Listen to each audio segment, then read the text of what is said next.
마가복음 2장 18절에서 22절을 중심으로 십자가를 보라는 말씀을 드리려고 합니다. 여러분 혹시 생활하시면서 요즘도 좋고 지난일도 좋고 뭐가 잘 안 될 때가 있습니까? 맘먹고 많이 애를 쓰는데 뭐가 잘 안 돼요. 그리고 또 어떨 때는 꼭 필요한 일인데 생각이 나질 않고 좋은 방법이 떠오르지 않는다는 얘기죠. 그럴 때 한번 멈춰서서 생각을 해보세요.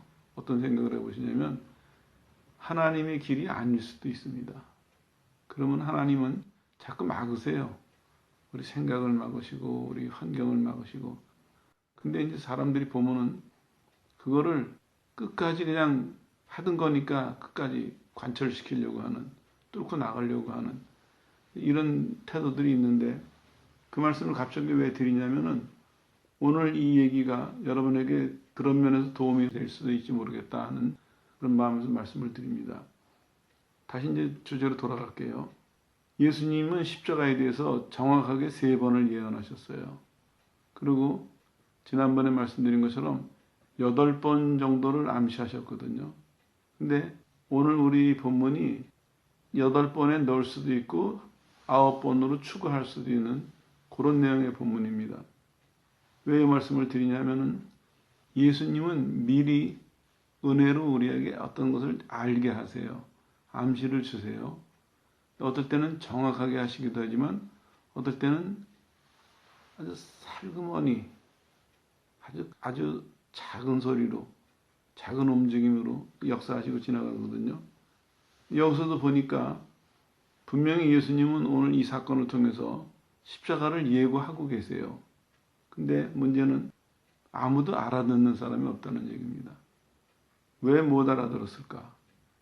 이게 이제 오늘 우리 얘기 중에 중요한 관심사 중에 하나입니다.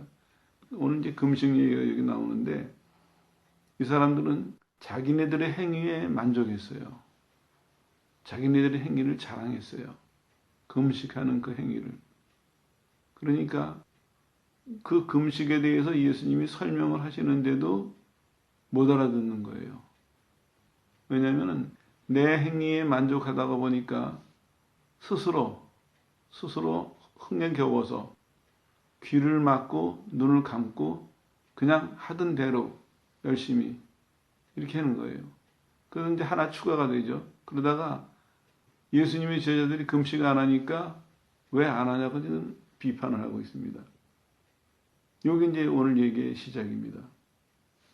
예수님은 이 사람들에게 뭘 지금 말씀하고 있으시냐면은 너희가 더 이상 원하지 않기 때문에 내 말을 못 알아듣는다. 내 말을 안 받아들인다. 요거를 말씀하고 있는 것입니다. 실제로 그래요. 십자가의 사건은 사역이 끝날 무렵에 집중적으로 말씀을 하셨는데 근데 오늘 이 본문을 집어넣고 보면은 일찌감치 말씀하셨거든요. 다시 말씀드리면 예수님은 전 생애를 걸쳐서 자신의 십자가 사역에 대해서 말씀을 하신 거예요. 이제 문제는 사람들에게 있습니다. 사람들이 어떤 태도를 취하느냐 따라가지고 알아들을 수도 있고 못 알아들을 수도 있고. 근데 성경이 보여주는 결과는 대부분이 못 알아들었다 하는 것입니다. 그리고 이것이 이 사람들에게만 해당이 되는 것이 아니라 오늘날 우리에게도 똑같이 해당이 되고 있어요. 성경은 뭐라고 말씀하고 있냐면 예수님은 빛으로 오셨다 그랬거든요. 빛이 비치되 요한복음 1장에 나오는 얘기는 그 얘기는 계속 빛이 비치고 있다는 얘기입니다. 계속. 근데 사람들은 깨닫지도 못하고 받아들이지도 않고 따라가지도 않고 이러고 있어요. 그때나 지금이나 다를 바가 없습니다. 사람들은 흔히들 이렇게 얘기해요. 하나님의 뜻을 참 알았으면 좋겠는데 잘 믿기는 원해요. 근데 하나님의 뜻을 아는 데는 자신이 없어 해요. 그러면서 어떻게 결론을 내냐면 하나님 너무나 크셔서 하나님 너무나 오묘하셔서 우리 그걸 어떻게 다 알겠느냐. 아주 이러고 만족스러워해요. 나는 굉장히 겸손하고 나는 그래도 하나님 앞에서 잘 믿는 거지. 근데 죄송하지만 이건 불가지론입니다. 엄밀하게 말하면 이게 이단이에요. 물론 이제 그 불투만 쪽을 불가지론자들을 이단으로 안 보는 사람들도 있지만 엄밀하게 보면 그 성경을 벗어난 거거든요. 성경은 뭐라고 얘기하고 있습니까? 하나님은 자기를 계시하고 계세요. 하나님이 자기를 보여주신다는데 하나님은 너무나 크셔서 하나님은 너무 오묘하셔서 우리가 알 도리가 없다. 이게 겸손입니까? 이거는 불신앙이에요. 오만이고 불손이에요, 이건요. 아니, 니네가 내가 어떤 하나님인지 깨닫고 구원을 받아라. 나를 잘 섬겨라. 하나님이 자신을 보여주신다는데 근데 그 하나님에게 대놓고 너무나 크셔가지고요. 너무나 오묘하셔가지고요. 이거는 겸손이 아니거든요. 똑같습니다. 오늘날 사람들이 잘못 생각하고 있습니다. 하나님은 늘 빛을 비추세요. 하나님은 떨어져 있는 사람이 보기에는 오묘하시고 애매하시고 크셔서 잘 이해가 안 된다고 생각할지 모르지만 따라가는 사람에게는 하나님은 하나도 가리심이 없으십니다. 야고보는 이렇게 얘기했어요. 회전하는 그림자도 없으시다. 그냥 그대로 투명하게 다 우리에게 보여주세요. 왜? 믿고 따라오라고. 오늘 우리는 그 점을 착안해서 생각해야 될 것입니다. 이 본문을. 금식 얘기가 오늘 주된 얘기인데요. 이 사람들은 자기네들이 금식하는 것만 지금 자신을 가지고 예수님 제자들이 금식 안 하는 것으로 이제 예수님에게 따지고 있죠. 근데 실제로 보면 이렇습니다. 금식은 규정을 살펴보니까 초창기에는 속죄일에만 대속죄일 얘기죠. 속죄일에 7월 10일 날 하루만 금식하라 그러셨어요. 그런 금식이 이제 시간이 지나면서 바뀌어요. 바벨론 포로로 갔다 온다면 1년에 4번 금식하는 것으로 바뀌고 그 외에도 이제 국가적인 행사날 금식하고 개인적으로 필요할 때 금식하고 그래서 또 금식하는 종류도 하루 금식하는 사람, 일주일 하는 사람 다니엘 같은 경우는 3조 기록이 있죠. 모세는 40일 하고 이렇게 이제 금식하는 방법도 기간도 좀 여러 가지로 다양해지기 시작했습니다. 예수님 당시는 주로 이제 어떤 것이 주류였냐면은 여러분들 아시는 얘기예요. 모세가 율법을 받으러 올라갔던 월요일과 율법을 받고 내려온 목요일 2번을 이제 금식을 정식으로 했고 그 외에는 이제 각자 자기가 더 하고 싶은 사람은 더 했습니다. 근데 이제 바리새인들은 자기의 경건을 자랑하려고 1년에 2번 하자고 정해놓은 그날을 자기는 일주일에 2번씩 하는 이런 사람들도 있었습니다. 이런 것을 배경으로 성경 또 이런 면도 보여주고 있어요. 잘못된 금식에 대해서 말씀하는데 이사야 58장에 보면은 잘못된 금식의 예가 나와요. 이스라엘 백성들이 금식하면서 하나님에게 이렇게 한탄을 해요. 58장 3절부터 보면요. 우리가 금식하되 주께서 보지 아니하시면 어쩌미입니까? 우리가 마음을 괴롭게 해도 주께서 알아주지 아니하시면 어쩌미입니까? 이렇게 얘기를 해요. 그러니까 이 사람들은 어떤 금식을 했냐면 자기네들이 생활하다가 힘든 일이 생겼어요. 아니면 원하는 소원이 생겼어요. 그것을 이루려고 열심히 금식을 했는데 하나님은 응답 안 해주시는 거예요. 그러니까 지금 이제 한탄을 하는 거예요. 아니 하나님 우리 이렇게 금식하고 애쓰고 노력하는데 왜 하나님은 잠잠히 계십니까? 왜 응답하시지 않습니까? 이렇게 이제 한탄을 하죠. 그랬더니 하나님의 대답이 뭐였습니까? 보라 너희가 금식하는 날에 오락을 찾으며 금식은 해요. 필요한 거 있으니까. 근데 동시에 뭐라냐면 금식하는 날에 오락을 하며 온갖 일을 시키는도다. 이거는 너희들이 기뻐하고 너희들이 소원하는 일을 향해서 몰아치는구나 이런 의미예요. 너희가 원하는 것을 위해서 너희가 거기다 있는 힘을 다 쏟고 있구나 이런 표현이거든요. 그리고 또 이어지는 얘기가 너희가 금식하면서 다투며 싸우며 악한 주먹으로 치는도다. 하나님이 오히려 이스라엘에게 질문을 하세요. 너희의 오늘 금식하는 것은 너희 목소리로 하나님께 들리게 하는 하나님이 들으시도록 하는 거 아니냐? 그럼 너희 행위를 봐라. 너희 행위를 보면 하나님이 그걸 들으시겠느냐? 이게 어찌 내가 기뻐하는 금식이겠느냐? 이렇게 말씀하시면서 이게 어찌 네가 마음을 괴롭게 하면서 금식한다고 말할 수 있겠느냐? 말씀하시는 겁니다. 너희가 겉으로 머리를 갈대같이 숙이고 굵은 배와 재를 펴는 것, 그 행위만 가지고 금식한다고 볼 수 없지 않느냐, 이런 말씀이죠. 그걸 어떻게 하나님이 받으실 거라고 그렇게 생각을 하느냐, 이런 얘기입니다. 그리고 이제 6절에 결론을 내려주세요. 내가 기뻐하는 금식은 흉악의 결박을 풀어주고 멍에의 줄을 끌어주며 압제당하는 자를 자유케 하며 모든 멍에를 꺾는 것이 아니냐, 이렇게 말씀하세요. 종합해 보면 이런 얘기입니다. 너희는 너희가 해야 될 거를 안 하면서, 너희는 너희 자신의 원하는 것을 위해서, 너희의 필요를 위해서 남을 억압하면서, 그러면서 나한테서 풀어달라 그러냐, 이런 말씀이에요. 본인들은 하나님 말씀을 지키질 않아요. 하나님 뭐라고 그러셨어요? 형제라 그랬거든요. 그럼 하나님 그들을 사랑하고 오히려 그들의 짐을 덜어주라고 하셨는데, 이 사람들은 자기네 유익을 위해서 그들에게 짐을 더 얹어요. 그 사람들을 더 가혹하게 해요. 더 괴롭혀요. 그러면서 자기네들이 필요한 것이 있을 때는 막 굶어가면서 매달리는 거예요. 해달라고. 그런 얘기입니다. 이 잘못된 금식. 근데 이것을 왜 지금 말씀드리냐면, 지금 예수님에게 질문을 하고 따지는 이 사람들이나 이사야서에서 책망을 받는 이 사람들이나 별반 다를 바가 없었다는 것입니다. 이 사람들이 자기 식으로 믿어요. 그러면서 필요한 게 있으면은 금식을 해서라도 매달려요. 그건 신앙의 열심이 아니죠.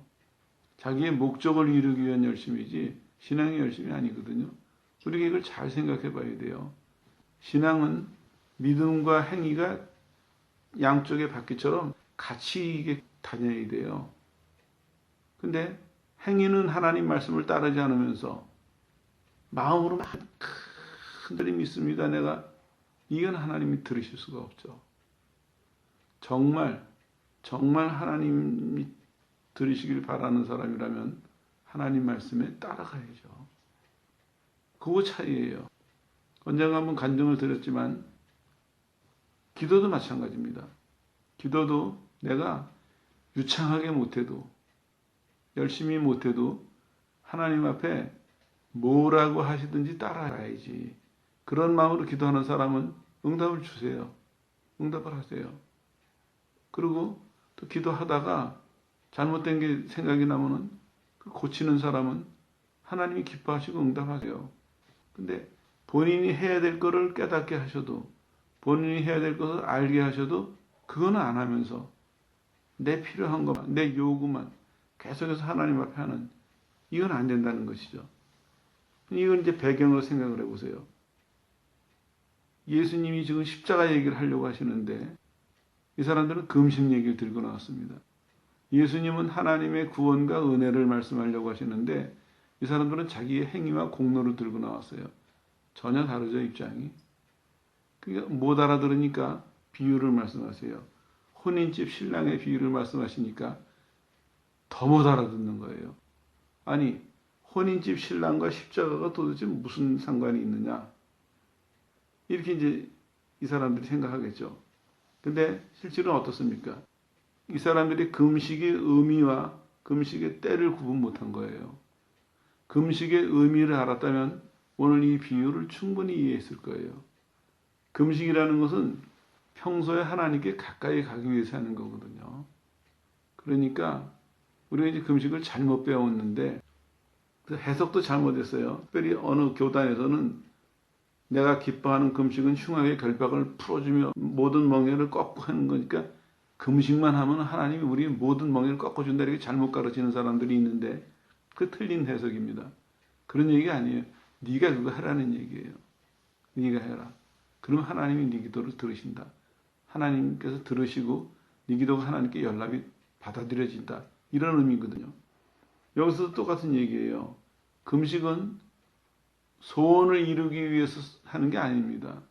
금식은 하나님과 더 가까워지려는 마음, 하나님을 사랑하는 사람이 하나님과 더 가까워지려고 일부러 시간을 내서 또 굶어가면서까지 그렇게 하나님께 더 가까이 가려고 애쓰는 거거든요. 그러니 궁극적인 교훈은 이겁니다. 예수님의 죽으심을 슬퍼하는 일이에요, 이게. 누가 알았겠습니까? 누가? 그저 몇 가지 열심히 해가지고 내 소원을 이루려고 그렇게 믿는 사람들이, 그걸 신앙으로 생각하고 사는 사람들이 금식이 예수님이 십자가에서 대신 죽으신 것을 슬퍼하는 것을 기념하는 거라고 그 의미를 어떻게 이해했겠어요? 이해를 못했죠.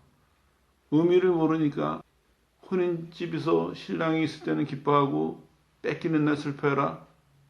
이게 도대체 무슨 얘기예요? 상황에 맞지 않는 얘기, 이 사람들이 생각하기는. 예수님께서 설명을 하시는 거예요.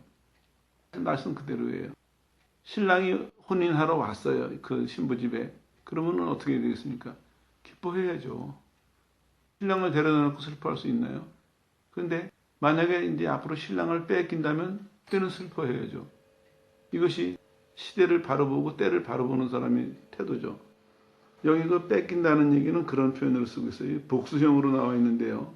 해석이 좀 여러 가지 있습니다. 죽으시고 부활하기까지 사흘이 걸렸기 때문에 이거를 복수로 썼다. 이런 해석도 될 수 있고요. 또 하나는 그 잡히시는 날과 못 박히신 날이 두 개이기 때문에 그런 것도 있고, 또 어떤 사람은 고난당하신 목요일과 금요일뿐만 아니라 이후에 오는 모든 목요일과 금요일에 지켜야 되기 때문에 복수로 썼다. 이거는 여러분들 자유로 이해하십시오. 예수님은 지금 혼인집 신랑의 비유를 말씀하시면서 자신의 십자가의 죽음을 예고하고 계세요. 내가 너희를 구원하러 왔으니까 지금은 기뻐할 때다. 지금은. 너희는 신랑이 구원하러 왔는데도 그 신랑은 못 알아보고 그 신랑한테 왜 당신과 당신 제자들은 금식하지 않습니까? 너희는 지금 이러고 있다는 얘기예요. 지금 하나님이 우리를 인도해 가시는 것과 너희들의 지금 행위는 완전히 다르다. 너희는 하나님이 너희에게 무엇을 하고 계시는지, 너희가 어떻게 해야 되는지 전혀 모르고 있다. 이걸 깨우쳐 주시는 거예요. 만약에 말귀를 알아들었다면 다시 질문을 하겠죠. 그 신랑이 왔다는 의미는 무슨 의미입니까? 누가 신랑입니까? 이렇게라도 질문이 나왔어야 되는데 전혀 못 알아들었습니다. 전혀. 오히려 이 사람들은 화가 더 나서요. 우리가 그렇게 열심히 하는 금식을 반대해? 안 따라와? 오히려 마치 이 사람들 보기에는 보란듯이 안식일에 병자를 고치고 안식일에 미리삭을 베어먹고 오히려 자기네들에게 대항하는 것처럼 보였습니다. 이 사람들이 결심한 게 뭐예요? 모여서 나가서 죽이자. 안 되겠다, 죽이자. 자, 얼마나 다른 결과입니까? 예수님은 오늘 여기서도 똑같이 말씀하고 계세요. 이 사람들이 하고 있는 금식을 통해서 뭘 말씀하시냐면 자신이 십자가에서 우리를 구원하실 문제를 연결해서 말씀하시는 겁니다. 여기에 지혜가 있습니다. 우리도 신앙생활하면서 왜 이 본문을 가지고 십자가를 보라 하고 제목을 잡았냐면은 매 삶 속에서 매 순간 우리는 우리가 믿는 것을 통해서 우리가 행하는 것을 통해서 예수님의 십자가를 보는 지혜가 있어야 됩니다. 그게 다 예수님의 십자가와 연결된 일입니다. 그리고 신앙생활을 행하면서 점점 예수님의 십자가의 의미를 깊이 깨닫고 온전히 따라가는 이런 사람이 돼야 되거든요. 근데 관심이 없거나 그러다가 보니까 자기식으로 믿으니까 행위는 했는데 그 행위를 통해서 하나님께서 정말 주고자 하시는 은혜는 못 받는 이런 문제가 지금 벌어지게 된 것입니다. 이게 이제 시작인데요. 십자가에 대한 얘기가 오늘 본문으로 이제 드디어 막이 올라갔습니다. 그리고 예수님이 간간히 말씀을 하시다가 마지막엔 결정적으로 3회를 말씀하실 거예요. 우리도 준비를 해가면서 따라가야 됩니다. 하나님은 우리에게 은혜를 주실 때 희미한 것처럼 인도하시기도 하지만 따라가는 사람에게는 그게 밝은 빛이고 생명의 빛이고 그게 하나님의 길입니다. 똑같습니다. 신앙생활하는 데 있어서 하나님에게 마음을 향하는 사람, 하나님에게 마음을 바치고 따라가는 사람은 어떠한 순간에서도 어떤 것을 통해서라도 하나님의 뜻을 발견할 수 있고 하나님의 뜻을 따라 이룰 수가 있습니다. 이게 이제 얘기의 핵심이에요. 오늘 이 본문에서 예수님은 분명하게 말씀하세요. 얼마나 분명합니까? 신랑이 왔을 때는 즐거워하고 뺏기는 날 슬퍼해라. 얼마나 분명한 얘기예요. 근데 못 알아듣는 사람의 경우는 얼마나 엉뚱한 얘기입니까, 이게. 오늘 우리도 마찬가지입니다. 하나님께서는 우리 삶에서 너무나 분명하게 말씀하시고 인도하세요. 그런 하나님은 우리는 어렵다, 힘들다, 모르겠다 한다면 우리가 태도를 고쳐야 됩니다. 예수님께서도 오늘 말씀하시는 것이 그겁니다. 너희가 1년에 몇 번 금식하냐, 언제 금식하냐, 이 시기가 중요한 것이 아니라 금식하면서 갖는 태도, 슬픔과 절제의 때가 어느 때인지를 아는 것이 중요하다. 이런 말씀이세요. 때가. 근데 이 사람들은 관심이 다른 데가 있으니까 슬픔과 절제의 때가 어느 때인지를 몰랐습니다. 그러니까 예수님이 오셨을 때는 반대했다가 떠나시니까 아쉬워하고 이런 이제 반응을 보였던 것이죠. 분명히 예수님은 자신의 죽음에 대해서 예고하고 계세요. 그러면서 이렇게 덧붙이고 계세요. 뭐라고 말씀하시냐면 빼앗길 날, 그 말이 이제 옷하고 또 연결이 되는데 이건 아시는 얘기죠. 헌 옷에다가 새로운 천을 덧붙여서 꼬매면은 세탁을 하고 이게 말리는 과정에서 새 천이 헌 옷을 잡아당겨가지고 찢어진다는 거예요. 그거는 이겁니다.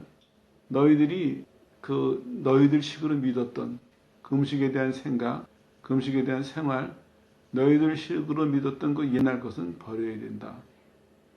그리고 내가 지금 말하는 내가 십자가에서 너희 죄를 대신해서 죽고 부활하고 그러면서 너희 죄가 사해지는 이 새로운 하나님의 은혜를 받아들여야 된다. 이런 말씀을 하고 계시는 거예요. 모르죠. 또 반복을 하세요. 포도주 얘기를 하세요. 새 포도주를 낡은 포도주에 넣는 사람 없다. 당연하죠. 왜냐하면 포도주는 가죽 부대에다 넣어놓으면 이게 발효가 될 때 늘어난대요. 그러니까 낡은 가죽 부대가 터질 거 아니에요. 포도주도 쏟아져 버리고 가죽 부대도 버리고 그 말씀하시는 거예요. 근데 여기 재밌는 게 뭐냐면요. 처음에 새 포도주를 하는 얘기는 시간적으로 새롭다는 얘기입니다. 새로 담근 이런 의미예요. 근데 끄트머리에 새 포도주를 낡은 포도주에 넣으면 터지니까 그러니까 새 포도주는 반드시 새 부대에 넣으라 할 때 그때 새라는 얘기는 본질적으로 새로운 이런 의미입니다. 들으려고 하는 사람에게는 충분히 이해될 수 있는 얘기예요. 왜냐하면 단어가 다른 단어거든요. 네온 또 하나는 카리온 다시 다른 단어 썼습니다.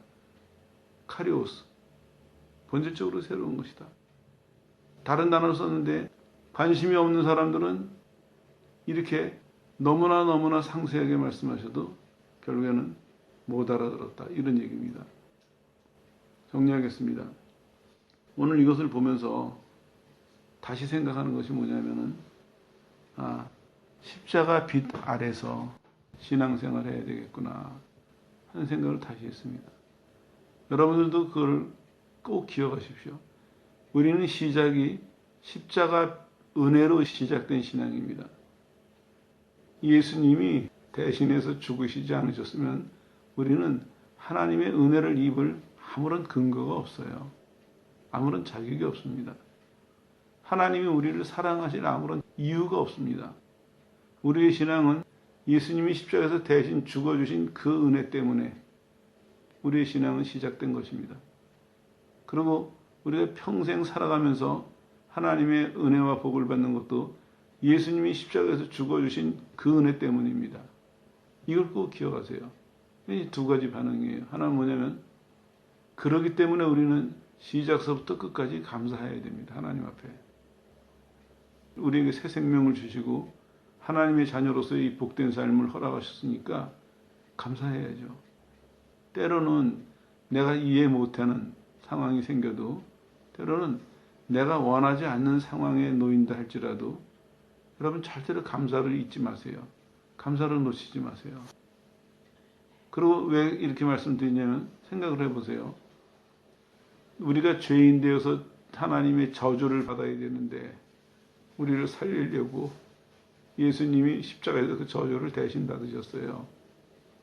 그 하나님이 우리를 나쁜 길로 인도하시겠습니까? 우리를 해로운 길로 인도하시겠습니까? 그러시진 않아요. 예수님 보세요.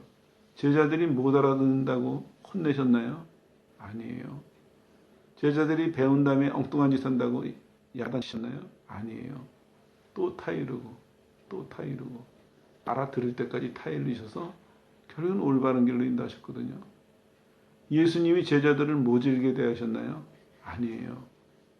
제자들이 무슨 소원이 있을 때 예수님께서 강제로 내놔, 틀린 거야, 이거 가져. 그리고 하나님의 뜻을 주셨나요? 아니에요. 비록 틀린 걸 가졌다 할지라도 설명하시고 왜 이것이 옳은지, 왜 이것을 가져야 되는지 그 사람이 충분히 알아듣도록 타이르시고 설명하셔서 그 사람이 스스로 옛 것을 버리고 주님 그건 나 새 거 주십시오 이제 할 때까지 참고 기다리시고 사랑하셨거든요.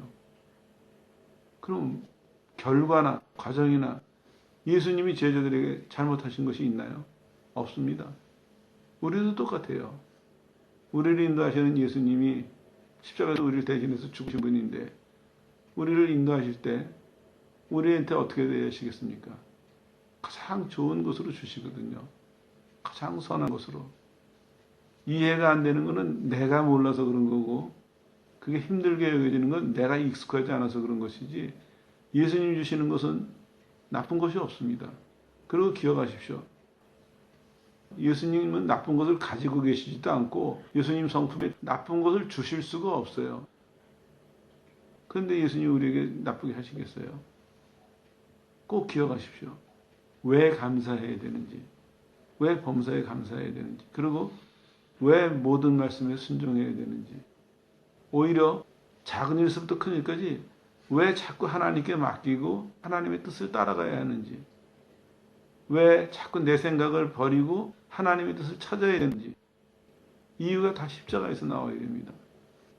십자가에서 나를 구원하신 분이 그 하나님 자녀된 삶의 길로 나를 지금 인도하고 계시는데 그걸 분명히 우리가 받아들였다면 의심할 필요도 없고 갈등할 필요도 없고 두려워할 필요도 없습니다.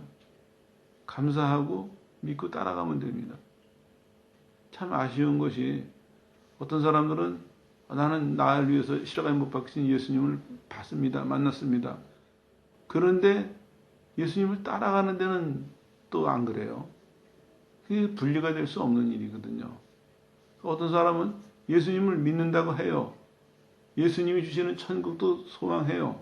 근데 살아가면서 예수님의 십자가에 대해서는 전혀 생각이 없어요. 우리의 믿음은 거기서 찾아야 됩니다. 우리의 모든 것은 거기서 보장이 돼야 돼요. 그 속에서 생겨난 것이고 그 속에서 보장이 된 것이거든요. 이걸 다른 데 어디 가서 얻어오는 거 이건 가짜 흉내낸 것입니다. 그건 모조품입니다. 신앙으로 내가 성경을 많이 알아서 내가 기독교인의 어떤 것을 지켜서 이건 다 모조품입니다. 그 만들어낸 사람들이 지금 어떻게 하고 있습니까? 자기네들이 만든 그 모조품 들고 지금 예수님의 말씀을 못 받아들이고 있잖아요. 안 받아들이고 있잖아요. 예수님은 시작서부터 십자가에 대해서 가리시지 않았습니다. 이걸 학문적으로 따지자면은 숨겼다 이렇게 표현하는 사람도 있지만 엄밀하게 말하면 시작서부터 다 공개하셨습니다. 그래서 지금 시작서부터 말씀하시잖아요. 예수님께서 혼인집 잔치의 비유를 들으시면서 내가 신랑이니까 지금 어떻게 해야 되고 또 내가 십자가에서 너희를 구원해서 어떻게 해야 될지 너무 분명하게 말씀하시지 않습니까? 여러분들도 구하세요. 십자가의 은혜를 피 흘리시는 그 모습만 체험하려고 하시지 말고 넓게 생각하세요. 십자가에서 우리를 구원하셨다는 그 하나님의 사랑, 하나님의 계획, 하나님의 은혜, 그리고 그 십자가의 은혜를 통해서 계속적으로 우리에게 부어주시는 축복, 이거를 눈을 넓혀서 바라보세요. 그러면은 여러분의 하루하루가 십자가를 통해서 본다면 여러분의 하루하루가 구원이고 축복이고 감사가 될 것입니다. 이런 태도가 필요합니다. 예수님이 이 사람들 지적하신 것 중에 하나가 그거예요. 너희는 금식하는 시기를 강조하는데 내가 원하는 그거 아니다. 금식하면서 갖는 태도, 그리고 그 태도를 언제 취할 것이냐, 때를 즐거워할 때와 슬퍼할 때 구분하라 말씀하시고 있습니다. 이런 일들을 계기로 여러분들이 십자가에 대한 생각이 좀 달라졌으면 좋겠습니다. 십자가에 대한 태도가 달라지길 바랍니다. 아울러서 그렇게 달라졌을 때 십자가의 빛이 여러분에게 더 환하게 비칠 것입니다. 그럼 이전에는 신앙과 동떨어졌던 것이 이제는 십자가의 빛 아래서 신앙과 생활이 다시 이해가 되고, 분명히 여러분 마음속에 왜 해야 되는 이유도 분명해지고 할 수 있는 믿음도 분명해지고 그걸 할 수 있도록 도우시는 하나님의 능력도 분명해지고 여러분의 신앙생활이 훨씬 더 강력해지고 충만하게 되시기를 예수의 이름으로 축원합니다.